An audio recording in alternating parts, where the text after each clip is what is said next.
and welcome to another booktube video from me, Lauren, from Lauren and the Books. And today is my January wrap-up. I really am getting into holding this cactus in like a nice comfy way. That guy like that. It's my January wrap-up today, so I'm going to be talking about all the books that I read in the month of January. I read 13 books in the month of January, which is very, very good going. I had sort of unofficially planned in my head to read 15 books because I wanted to read a book, the equivalent of a book every other day, to get myself really kick-started on my goal of reading 150 books a year. That didn't happen. Look at this blanket falling down here.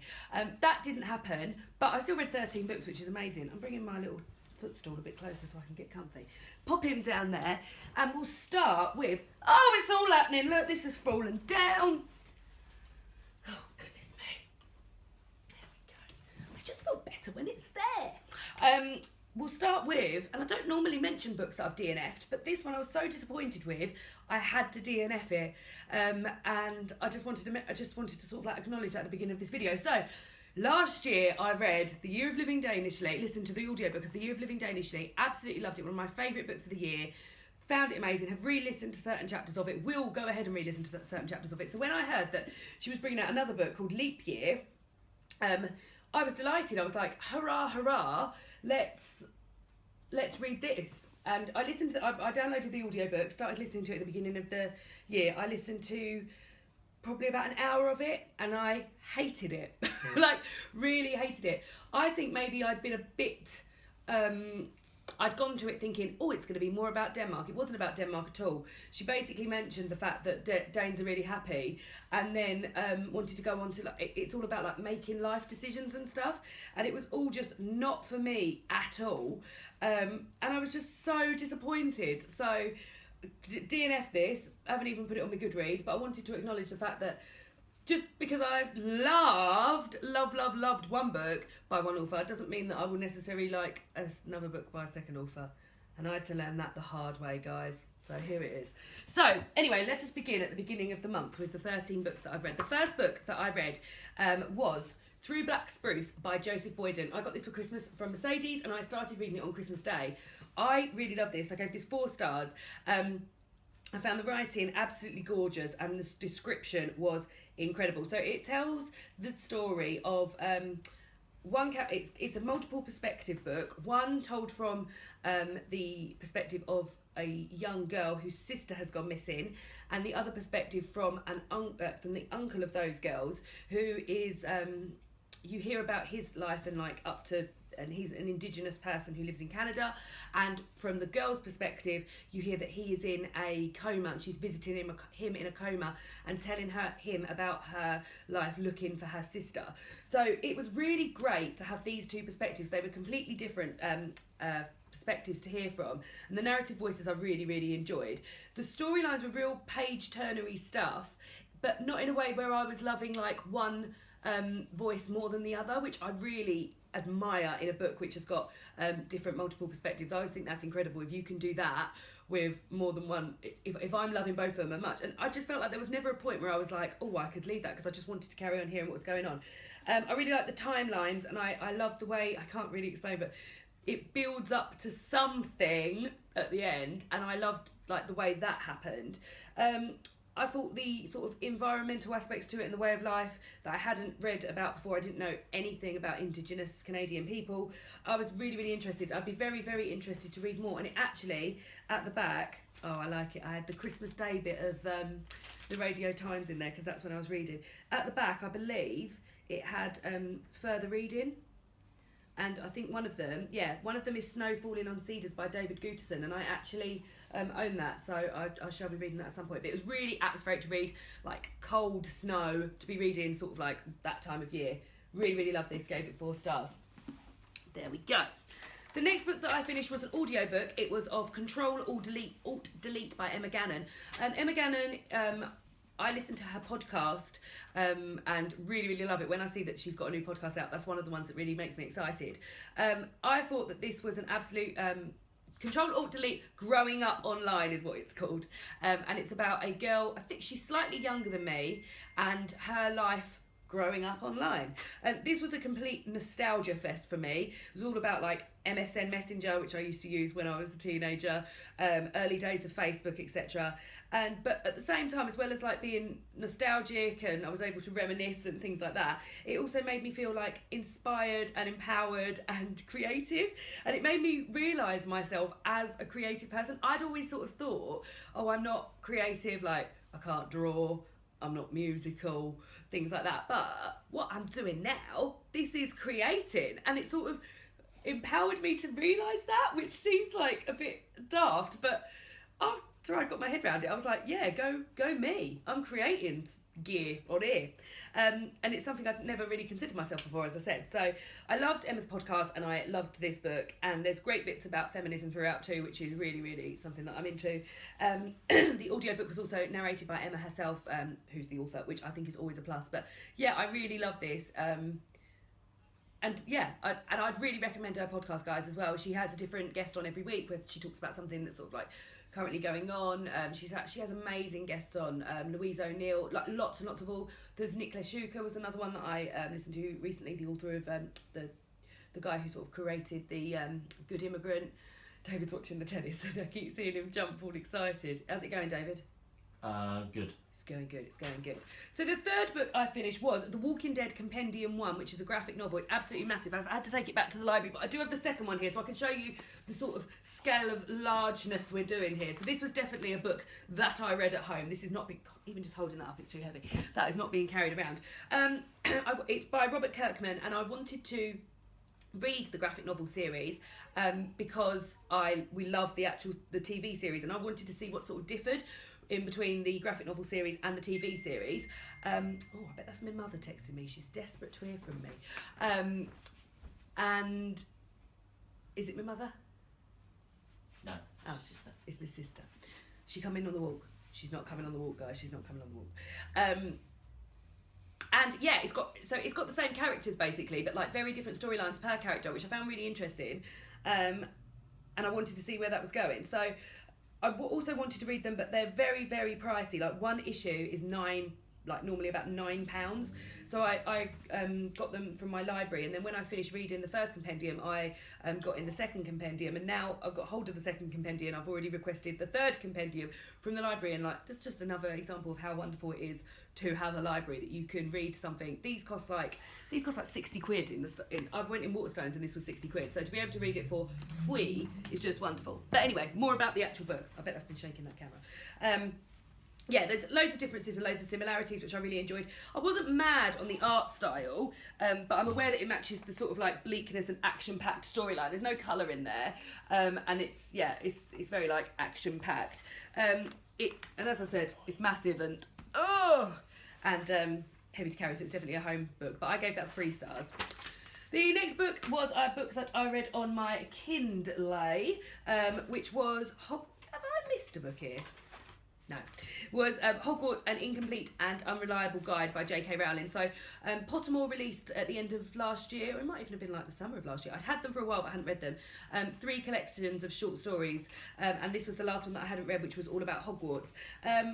I gave this 3 stars, and whilst I still enjoyed it, and it was filled with really like little Easter eggs of Harry Potter knowledge for people who love Harry Potter, this wasn't quite as enjoyable as the other 2 short story collections that I've read. I really enjoyed like more information on ghosts, and there is a particular bit in here where it talks about the Hufflepuff common room, which is a common room that is the only common room in the Harry Potter series that you don't visit.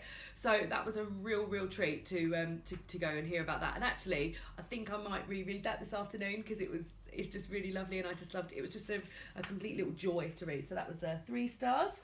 That's that there. The 5th book I read was Fates and Furies by Lauren Groff. I gave this 4 stars, and it really has given me a lot to think about. This is the book that we are discussing this evening for my Facebook book club. And I need to actually send a reminder out about that, so thank you for reminding me. I love the beautiful writing style of this. It was combined with a twisty-turny story of deceit and cover-ups, a lot of which I wasn't prepared for. So this tells the story of a couple, Mathilde and Lotto, who are you meet in the first chapter, having it off on the beach. And the first half of the book, Fates, is told from Lotto's perspective, and the second half of the book is told from Matilda's perspective. And it sort of built up so well in the first half of Lotto's perspective. I'm going to sneeze. Oh, bless me. Oh, what's happened? Who's won? Federer's won. Federer's won. David's delighted. It builds up so much in the first half of Lotto's perspectives that the sort of realisations that happen in the second half you're really not prepared for. Unlikable characters though, but an unputdownable book. I'd heard many people say this was quite a pretentious book, and I did feel like that slightly towards the end, and I think that is why for me this was a 4-star rather than a 5-star read. However, having said that, I haven't stopped thinking about it, and because a lot of people that I know have read this recently, we've been like, oh, wasn't that big? Oh, so it has been like, I've been talking about it a lot, and I'm really looking forward to discussing it this evening, so that's 4 stars. The next book I read was Relish My Life in the Kitchen by Lucy Knisley. This was a kind birthday present bought for me by Eleanor from Eleanor Reads Books. I love this art style. I love anything to do with like fiction and cooking, and graphic novels and cooking is just up there amazing. I love the art style. It's simple, it's colourful. I love the font she uses. It's so enjoyable to look at and to read. The brightness of the colours I absolutely loved, and I really enjoyed the recipes and the food drawings. I found it really humorous. There was a few parts in it I was like, ha ha ha, really liked, and I'm looking forward to more of Lucy Knisley stuff. I've got French Milk lined up, which is about a trip to Paris, I believe, but this is definitely something that I would revisit, and I just think it's like a complete joy. So yeah, really enjoyed that. Number 7 that I read this month was Call of the Undertow by Linda Cracknell. My God, I'm flashing through these guys. This was a book that I received in the Mothbox subscription box, and this along with Trio, and I think I picked this because I felt like this was more wintry to read, and I really enjoyed this. I've actually put here that I only gave it 3 stars, but I'm certain I gave it 4. It is a story of Maggie, a woman who is a map maker, a cartographer, I believe is the correct job title. She moves to a place in rural Scotland. Like, already I love books set in like rural places in the UK. She moves to rural Scotland, to a seaside town, where she is doing a piece of work on that she can just work from home with, and she does a talk at the school and meets a young lad called Trothan. Now, I may be pronouncing that wrong. It's a Scottish name, but I think it's Trothan. And he's quite a strange boy, and has a bit of a strange upbringing that there's a lot of questions about, and he becomes really into this map making. So he would come and stay at her, like just come and turn up at her house, and it's all about their relationship, and then something happens to Trothan, and then there's sort of like a bit of magical realism at the end, just enough magical realism. I'm not a big magical realism lover, but there's just enough in this that I'd be like, yes. So I really love the setting of this. As I said, I love remote UK settings. I really love the build up of it as well. It was really atmospheric and perfect to read like in January. I like the relationship between Maggie and Trothan, and although I did find it quite strange, but yeah, overall I really love this. Freight Books, I've read about 4 books from Freight Books, and all of them I've really loved. Like, they can do no wrong in my eyes, guys. So yes, I'm really pleased, because I would never have come into contact with this if I hadn't have got this through Mothbox. So thanks, Mercedes, for that. What a wonderful person you are. Number 8, I read a book, How to Hygge, The Secrets of Nordic Living by Signe Johansson. This is a non-fiction book about hygge, which is a massive thing taking over all of our lives at the moment. But and I've seen quite a few of these books on the market. What I particularly liked about this, and what has made this my favourite, was that it doesn't read like a coffee table book. Like, you can actually sit down and have a read with this. It's also got loads of recipes in the middle, baking recipes. I've already made some banana and walnut muffins from here. I also made a sticky ginger cake, which totally went wrong. It's also got some actual like food recipes in here. It's just a really beautifully published and pulled together. And I picked up loads of tips and lifestyle advice that I will be using throughout the year, and I think this would be a really great gift. I did include this in my gift guide for Christmas, and I sort of put it together in like a hygge package, like this, a blanket. Where is that blanket? That was a nice blanket. A blanket and some fairy lights and things. I think it's just lovely, and it's really like, it's got some beautiful already, look at that. Roast cauliflower, spinach and blue cheese salad with cherries and walnuts. Yes, please. But yeah, really enjoyed that very much. I gave it 3 stars. The next book I read was an audiobook I listened to called Holding by Graham Norton. this was a complete delight and surprise for me. I love Graham Norton. I love watching his TV show. For those that don't know, he is an Irish chap who has a primetime TV chat show on a Saturday night where he has really good guests. He gets really good guests in, and I always think he gets the best out of his guests as well. Like, even if he's got like people who I wouldn't normally enjoy watching or like I'm not interested in, I always feel like he does a good show, doesn't he, David? He's a real personality. He's also he's also acted in a few things, namely Father Ted, which I love him in Father Ted. But this is his first foray into fiction writing. Cool. Oh Sorry. no.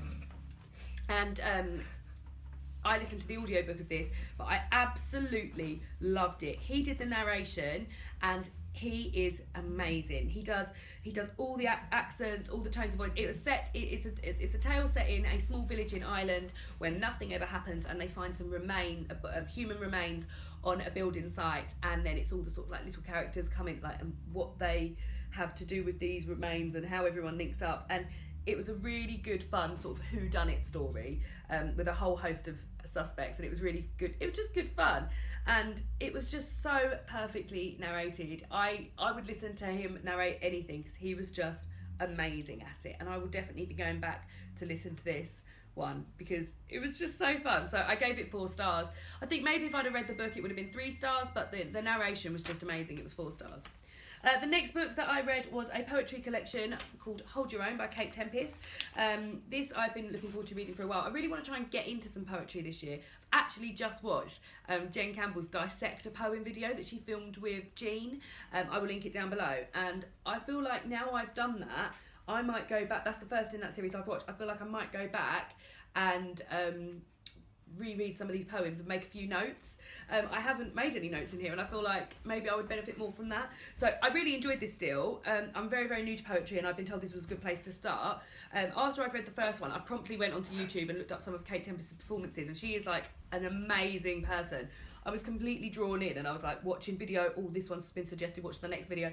I got in like a spiral of Kate Tempest poems. Yeah, I really enjoyed it. I will be seeking out more stuff in the future, but I'm definitely going to go back and make some notes and things like that because I'd like to understand poetry more. I think I'm frightened of it. I think that's the main thing. I always link it with school and how I wasn't very good at it at school. I think I feel frightened of it. The next book was The Good People by Hannah Kent. This is a book that is out on the... It's out in February, I think. No? I think it's out in February. I can't remember. It doesn't...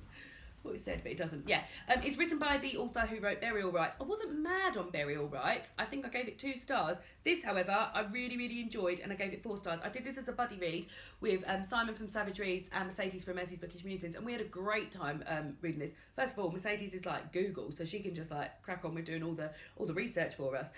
I much preferred this to Burial Rites, and there's so many themes and so many different ways to view the decisions made by the characters involved that it was like just a complete like... I thought about it a lot. So it is a book told from 3 different stories set in Ireland in 1825 I remembered, set in County Kerry.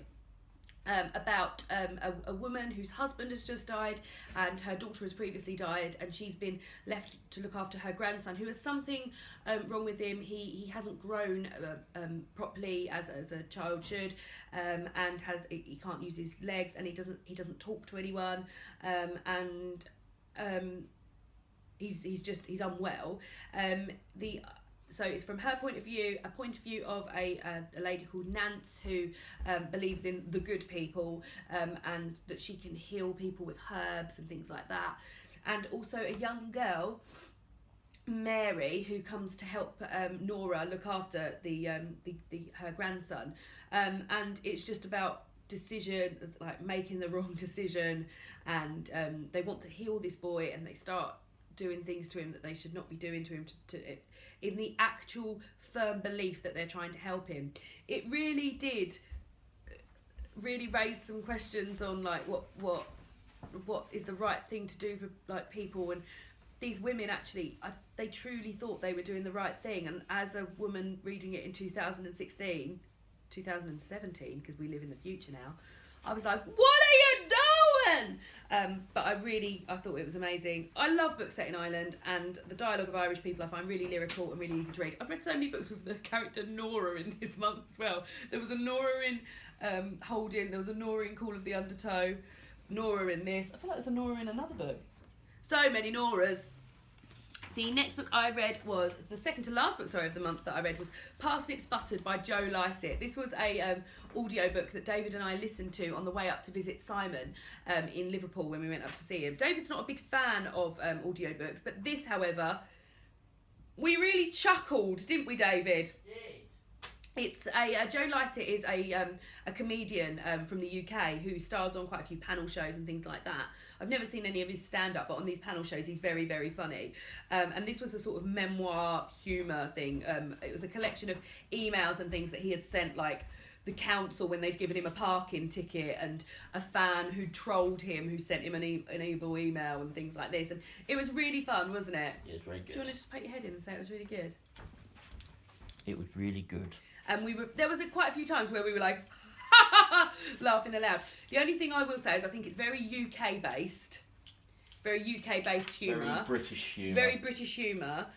It's not very long. We bought it on. I got it on Audible, and it's like 3 hours and 43 minutes. So if you want an Audible book that you want a good, like a long, get your money's worth, this wasn't it. But I really did enjoy it. It did the job. It passed the time for us, didn't it, David? It did. It helped. So the last book that I read this month was Sex Criminals Volume 2, Two Worlds, One Cop by Matt Fraction and Chip Zdarsky. I read the first volume of this last year and really, really enjoyed it.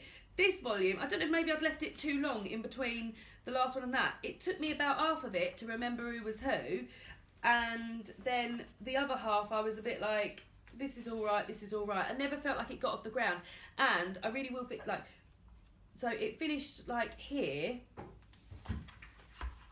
It finished here, and I was like, oh great, something's going to happen now. We've still got all these pages. Well, no, all these pages are just like bits of art and then questions and things at the back. So, yeah, I just felt like it didn't really ever get off the ground and there was nothing really going on, so I gave that 2 stars. I potentially might continue with the next one. I don't feel like super hyped about it. So those are the books that I read. I've read 13. I'm still in the middle of 4 now, actually. I won't go into these because I've talked about these so many times. I've been reading these throughout the month. Stories from the Kitchen and Every Man's Pocket collection of short stories about food. Pride and Prejudice by Jane Austen. The Flavour Thesaurus by Nikki Segner. And I'm also listening to the audiobook of Case Histories by Kate Atkinson, which I'm really, really enjoying.